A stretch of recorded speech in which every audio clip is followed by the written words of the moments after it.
The March Apple event has completed. I'm Taylor and welcome to my channel.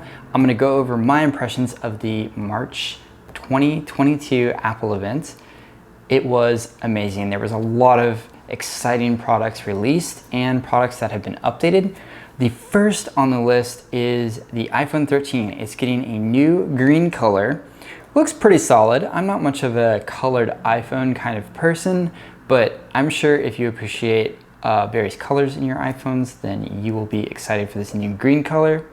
Next is they updated the iPhone SE. So this is Apple's entry-level iPhone. It's very affordable. I think it's the most affordable iPhone that they offer. They updated it with the A15 Bionic chip, so same one you get in the iPhone 13, and it now has 5G. So that is really, really exciting. Also, they updated the iPad Air. So the iPad Air now has an M1 chip. Who saw that coming? M1 in the iPad Air. It's the 8GB model, and it now has 5G as well. So if you go for that cellular option on the iPad, you now can get 5G with the Air. That is really awesome. I think this is going to be a really compelling product, and they're going to sell a lot of these things because now it's tiny and it has that power. That is really exciting. The next thing is the new Apple chip. Yes, they released a new silicon, and it's the M1 Ultra. So it's the same architecture, the M1 architecture, but now they have a new classification called Ultra, which offers 20 cores and 40 core GPU, which is just insane. And how they achieve this is they basically take two M1 Maxes and they just stitched them together. And they did this using what they call Ultra Fusion, which is an interconnect layer on the M1 Max, which they previously didn't reveal, but it's been there all along. They use this to interconnect two M1 Maxes to form this massive M1 Ultra chip, and wow, it is a massive chip. The thing is insane. They do some comparison charts on this chip. They compare it to a i9 12900K on the CPU side, and they say that it can match that chip at 100 watts less power. That is pretty insane. I'm really looking forward to seeing if that claim lives up to what they say it is, because that's just going to be insane. That is such a fast chip. And on the GPU side, now they're comparing this to an RTX 3090, which is a top of the line NVIDIA graphics card out right now, and it is about right on par, maybe a little bit more on the graph, but it looks to be right about the same, of course, with lower wattage. So really excited to see how that performs. That's going to be insane. Wow. So very similar to a 12900K and 3090. What if it outperforms it? That's going to be incredible if it outperforms it. I really want to see those performance figures. Oh my gosh. Okay, so now the next product that followed the M1 Ultra is the brand new Mac, and they're calling this the Mac Studio. It's basically two Mac Minis stacked on top of each other, and they're cramming this massive M1 Ultra chip inside of it. And they showed like a schematic of the system, and it looks like the top half of the system is all dedicated to cooling, which is super awesome.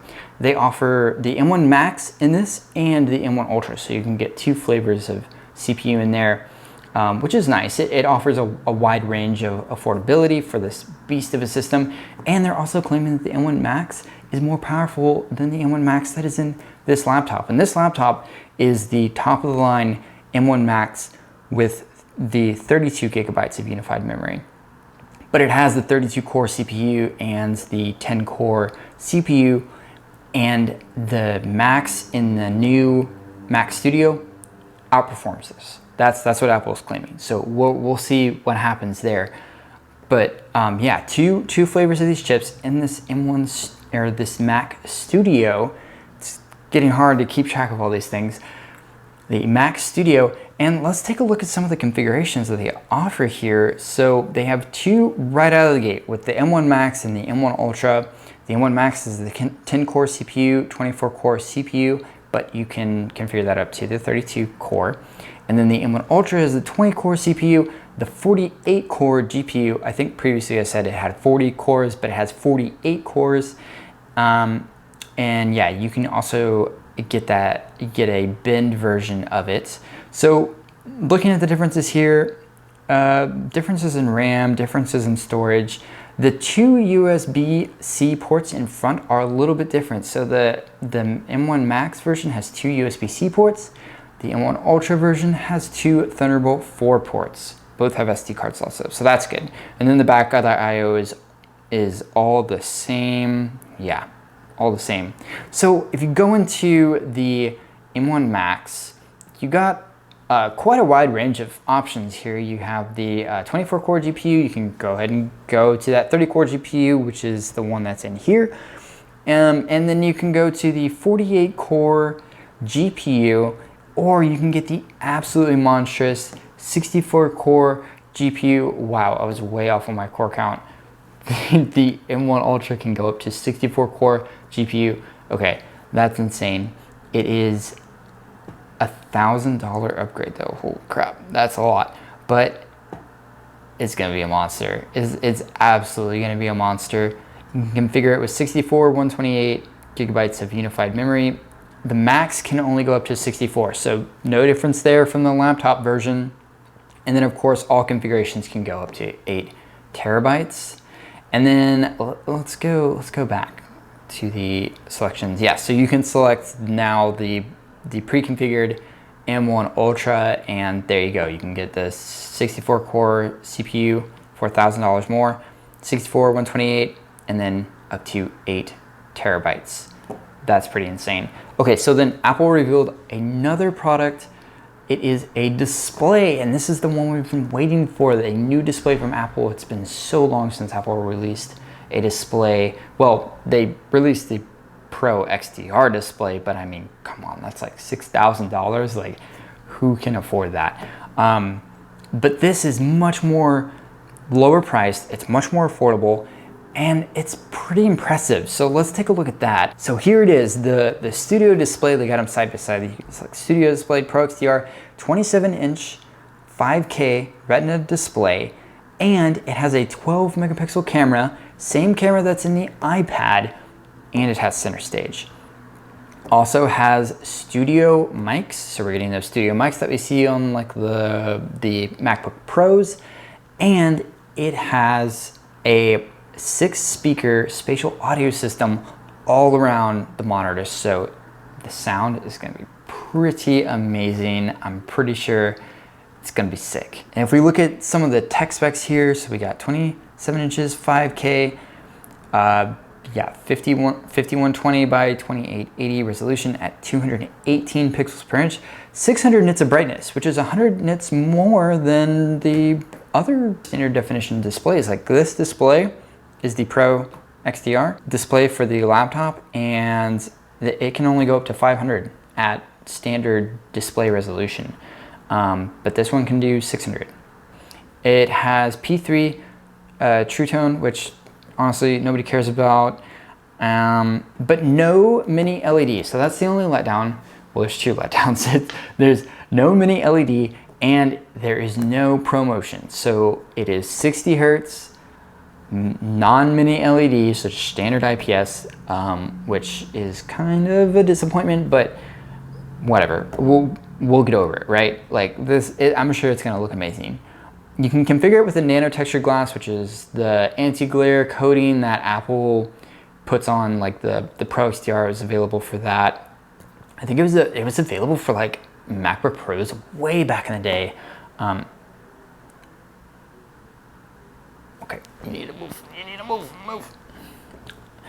But now they are offering it for this display right out of the box. And it's for like super bright environments. Like if you're in a studio with super bright sunlight coming through, and you're getting those glares, you'll want to get this. It's a pretty expensive upgrade though. It's like $400, $500 more, pretty expensive. It's got 3 USB-Cs on the back and 1 Thunderbolt, which is capable of providing 96 watts of power. So if you have the 14-inch MacBook Pro, this will fast charge. I have the 16-inch, so it's not going to fast charge, but it would power this no problem. And it has a standard stand, very similar to the Apple Cinema displays of the past, where it just tilts, no height adjustment. However, this time they do allow you to purchase a separate stand with height adjustment, although it's like $400 more. Or you can just get a Visa mount adapter. And looking at the prices here, the standard glass is $15.99. The nano texture is $18.99. So you're paying a little bit more for that. And then here's the different stands: tilt adjustable, height adjustable, Visa mounts.